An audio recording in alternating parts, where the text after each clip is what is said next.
Hello students, स्वागत है आपका पीसीएम स्टार क्लासेस पर। आज के वीडियो में हम आपको वैद्युत द्विध्रुव की निरक्षीय या अनुप्रस्थ स्थिति में वैद्युत क्षेत्र की तीव्रता का व्यंजक समझाएंगे, जो कि बहुत ही महत्वपूर्ण प्रश्न है। और ये प्रश्न बोर्ड एग्जाम में क्लास 12 में भौतिक विज्ञान में अक्सर पूछा जाता है कि वैद्युत द्विध्रुव की निरक्षीय स्थिति में वैद्युत क्षेत्र की तीव्रता ज्ञात कीजिए।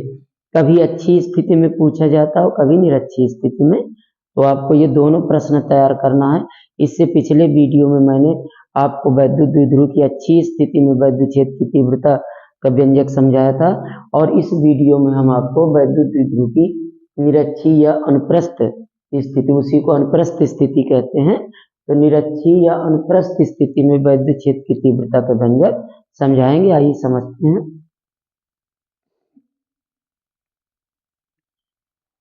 माना AB एक वैद्युत द्विध्रुव है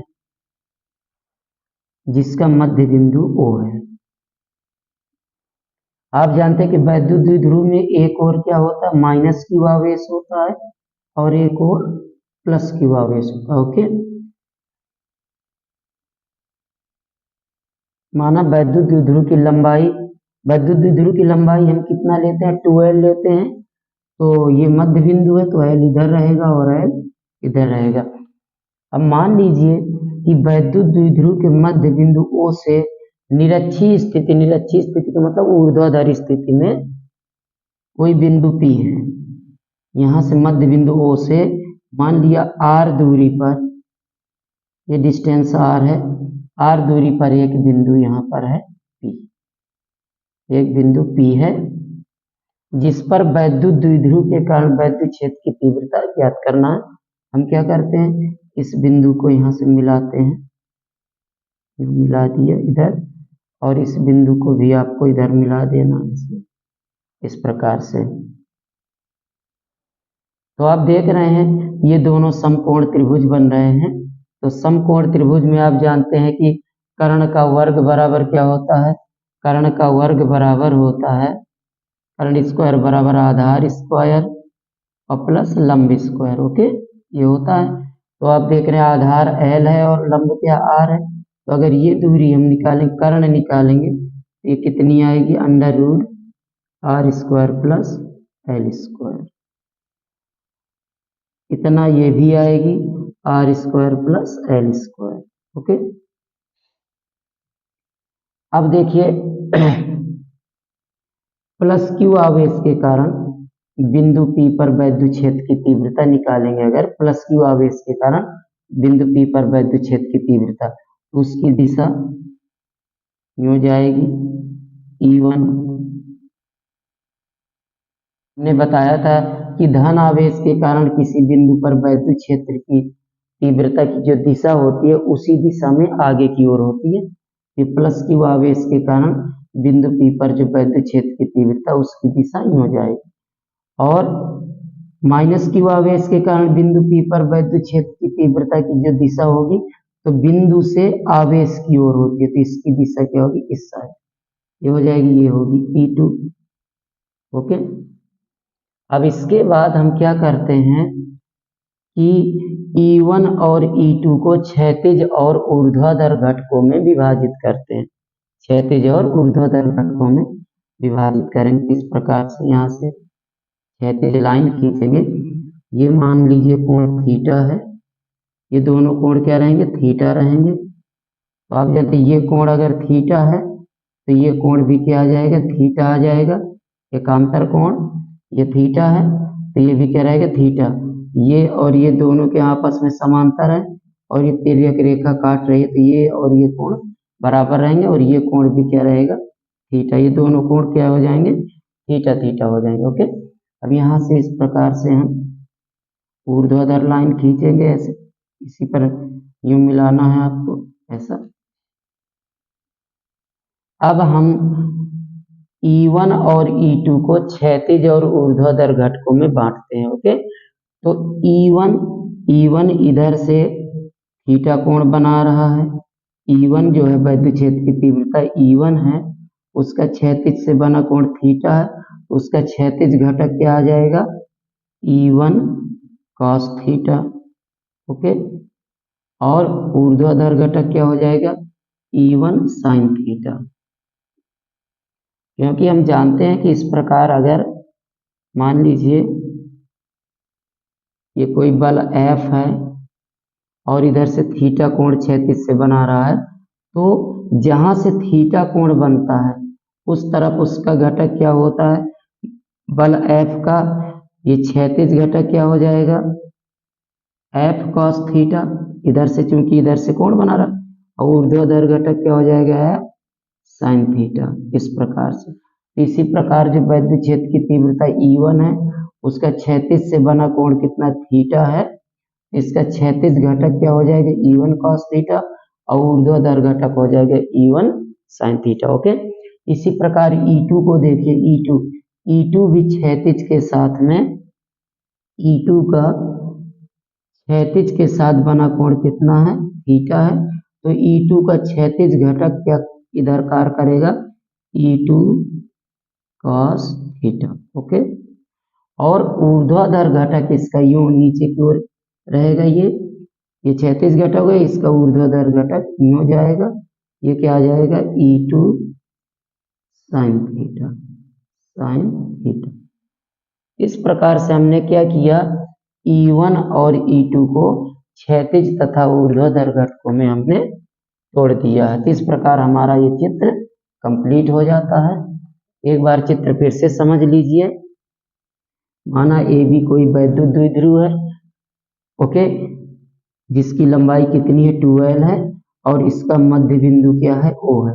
तो OB दूरी कितनी L होगी और OA दूरी भी कितनी होगी, L होगी। ओके, अब इसके मध्य बिंदु O से निरक्षीय स्थिति में, मध्य बिंदु O से निरक्षीय स्थिति में R दूरी पर एक बिंदु P है जिस पर हमें वैद्युत क्षेत्र की तीव्रता ज्ञात करना है। ओके, तो हम प्लस Q आवेश के कारण बिंदु P पर वैद्युत क्षेत्र की तीव्रता निकालेंगे, तो उसकी दिशा बिंदु P से दूर की ओर होती है ना।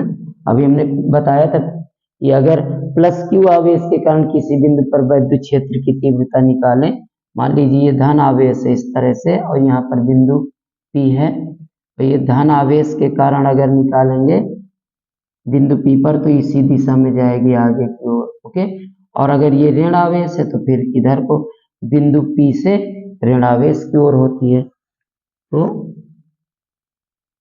धन आवेश के कारण P पर वैद्युत क्षेत्र की तीव्रता E1 हो गई, और ऋण आवेश के कारण बिंदु P पर वैद्युत क्षेत्र की तीव्रता ऋण आवेश की ओर होगी, तो ये आ जाएगी E2। ओके, फिर यहाँ से हम एक क्षैतिज रेखा खींचते हैं जो इसके क्या है, समांतर है। इसका कोण ये थीटा है, तो ये भी कोण थीटा रहेगा, और ये कोण भी थीटा रहेगा। ओके, और ये दोनों त्रिभुज जो है वो समकोण त्रिभुज बन रहे हैं, तो ये L है और ये यहाँ से यहाँ तक R है। तो जब ये कर्ण निकालेंगे ये कितना आ जाएगा, √R² प्लस L², और सेम ये भी होगा। ओके, अब हमने E1 और E2 को क्षैतिज और ऊर्ध्वाधर घटकों में बांटा है। तो E1 है क्षैतिज से थीटा कोण बना रहे, तो इसका क्षैतिज घटक क्या हो जाएगा, E1 cos थीटा। ओके, और ऊर्ध्वाधर घटक हो जाएगा E1 sin थीटा। इसी प्रकार E2 क्षैतिज के साथ थीटा कोण बना रही है, तो E2 का क्षैतिज घटक क्या हो जाएगा, E2 cos थीटा, और ऊर्ध्वाधर घटक हो जाएगा E2 sin थीटा। इस प्रकार से अब यहाँ देख रहे हैं कि E1 sin थीटा और E2 sin थीटा जो है ये एक दूसरे के विपरीत हैं और परिमाण में बराबर हैं, इसलिए ये क्या करेंगे, एक दूसरे को निरस्त कर देते हैं। ये क्या करते हैं, एक दूसरे को निरस्त कर देते हैं। क्यों, क्योंकि E1 sin थीटा और E2 sin थीटा एक दूसरे के क्या विपरीत हैं और परिमाण में बराबर हैं, तो एक दूसरे को निरस्त कर देते हैं। और जो क्षैतिज घटक हैं ये ऊर्ध्वाधर घटक एक दूसरे को क्या करते हैं, निरस्त कर देंगे। क्यों, क्योंकि दिशाएं दोनों की क्या विपरीत हैं, इसकी दिशा ऊपर को, इसके नीचे की ओर, और दोनों का परिमाण समान है, इसलिए ये क्या करते हैं, एक दूसरे को निरस्त कर देते। ओके, और दोनों के क्षैतिज घटक हैं जो, तो एक ही दिशा में है, तो ये दोनों आपस में क्या होते हैं, जुड़ जाते हैं। ओके, तो बिंदु P पर अगर हम परिणामी वैद्युत क्षेत्र की तीव्रता निकालेंगे तो क्या करेंगे, इन दोनों को हमें क्या करना है, जोड़ देना। ओके, तो आइए इसको हल करते हैं। सबसे पहले हम E1 निकालेंगे। E1 प्लस क्यू आवेश के कारण बिंदु P पर वैद्युत क्षेत्र की तीव्रता E1 तो क्या आ जाएगा 1/4 पाई एप्सिलॉन नॉट और क्यू बटे आर स्क्वायर। तो आर कितना है ये √r² प्लस एल स्क्वायर का होल स्क्वायर। तो ये आ जाएगा आपका 1/4 पाई एप्सिलॉन नॉट और क्यू बटे रूट हट जाएगी स्क्वायर करेंगे r² plus L square. Okay, इसी प्रकार E2 भी आ जाएगा इतना ही 1/4 पाई एप्सिलॉन नॉट क्यू बटे √r² प्लस एल स्क्वायर का होल स्क्वायर।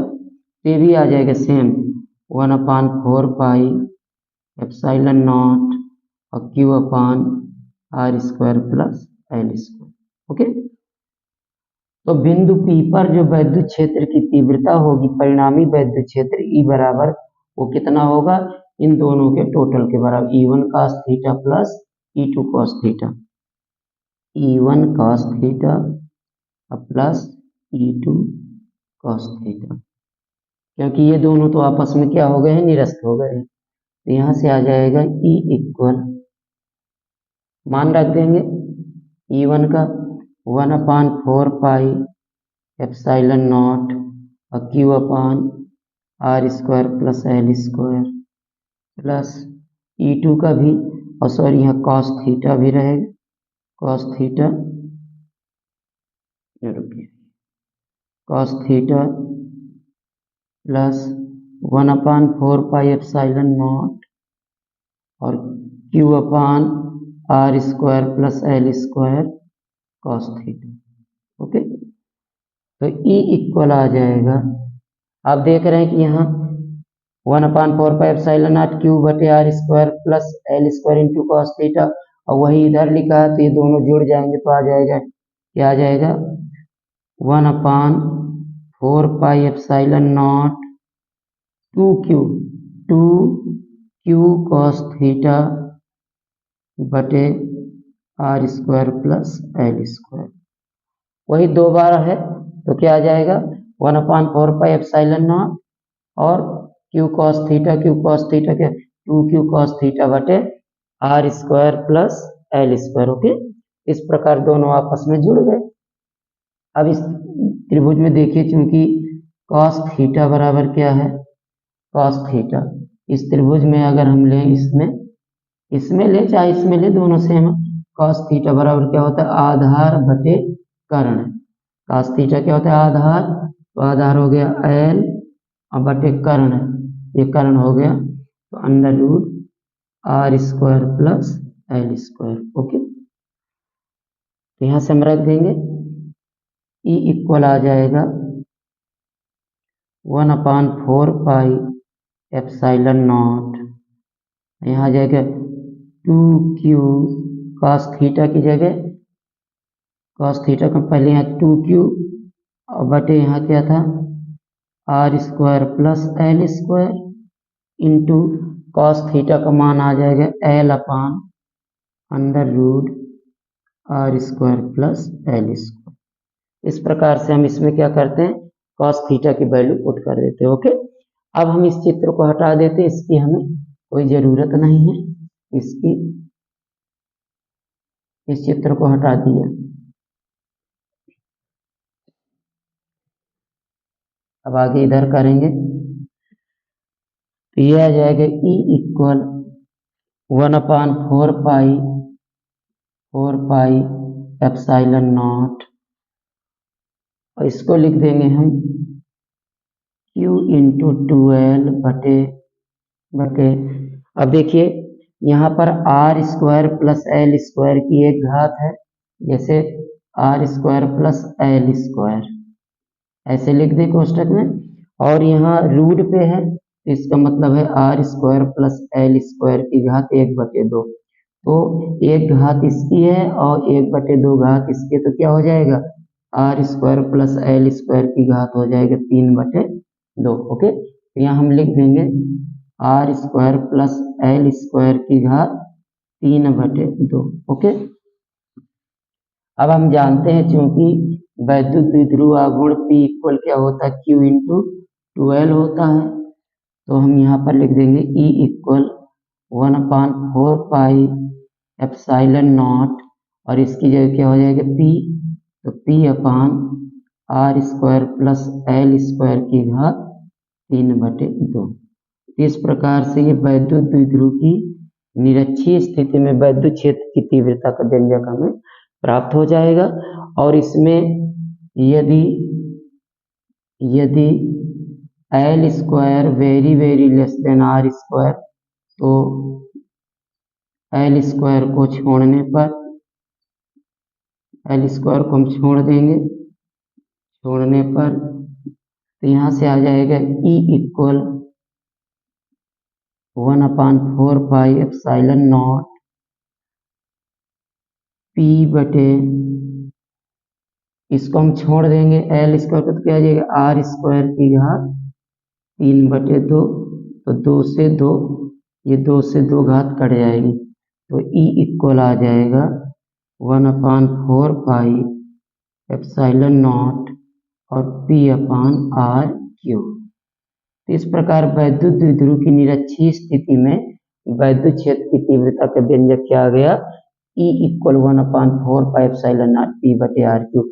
और अच्छी स्थिति में क्या था, अच्छी स्थिति में क्या था, E इक्वल था 1/4 पाई एप्सिलॉन नॉट और यहाँ 2P बटे R क्यूब होता है, ये अच्छी स्थिति में होता है। ये निरक्षीय स्थिति में, तो यहाँ आप देख रहे हैं कि जो निरक्षीय स्थिति में वैद्युत क्षेत्र की तीव्रता होती है वो अच्छी स्थिति में वैद्युत क्षेत्र की तीव्रता की क्या है, आधी होती है।